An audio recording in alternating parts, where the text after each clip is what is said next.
October 30 కాంతి పురుషుడు. చదవండి. యెషయా గ్రంథము మొదటి అధ్యాయము మొదటి వచనం. ఉజ్జియా, యోతాము, ఆహాజు, హిజ్కియాయను యూదా రాజుల దినములలో యూదాను గూర్చియు యెరూషలేమును గూర్చియు ఆమోజు కుమారుడగు యెషయాకు కలిగిన దర్శనము. యెషయా 1:1.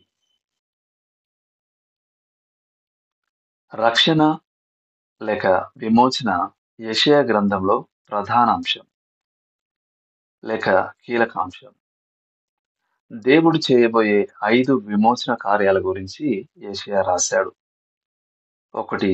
అస్సీరియా దండయాత్ర నుండి యూదాకు విడుదల. యెషయా 36, 37 అధ్యాయాలు. 2.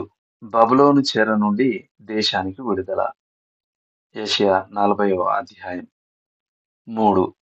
భవిష్యత్తులో అన్ని జనుల మధ్య ప్రపంచ వ్యాప్తంగా చెదిరిపోయిన యూదులకు విడుదల. యెషయా 11, 12 అధ్యాయాలు. 4. నశించిన పాపులకు తీర్పు నుండి విడుదల. యెషయా 53వ అధ్యాయం. మరియు 5. రాజ్యం స్థాపించబడినప్పుడు సృష్టికి పాపదాస్యం నుండి అంతిమ విమోచన. యెషయా 60వ అధ్యాయం మరియు 66వ అధ్యాయం 17వ వచనం. సర్ విన్స్టన్ చర్చిల్ను ఒకసారి రాజకీయాల్లో విజయం సాధించడానికి ఓ వ్యక్తికి ఉండవలసిన అర్హతలేమిటి అని అడిగారు. దానికి ఆయన ఇలా సమాధానం ఇచ్చారు. రేపు, వచ్చే వారం, వచ్చే నెల మరియు వచ్చే సంవత్సరం ఏం జరగబోతుందో ముందుగా చెప్పగలిగే సామర్థ్యం మరియు ఆ తర్వాత అది ఎందుకు జరగలేదో వివరించగల సామర్థ్యం ఉండటం.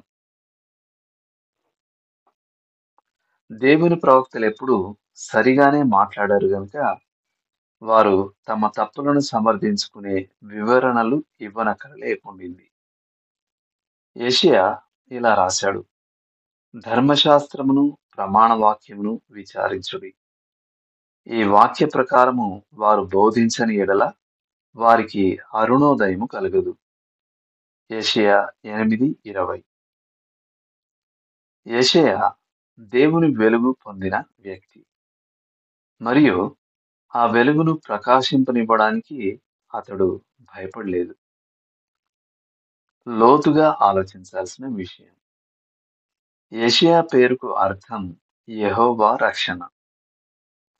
ఒకవేళ మీ ఆధ్యాత్మిక లక్ష్యాన్ని ప్రతిబింబించే పేరు మీకు ఇవ్వబడితే అది ఎలా ఉండవచ్చు?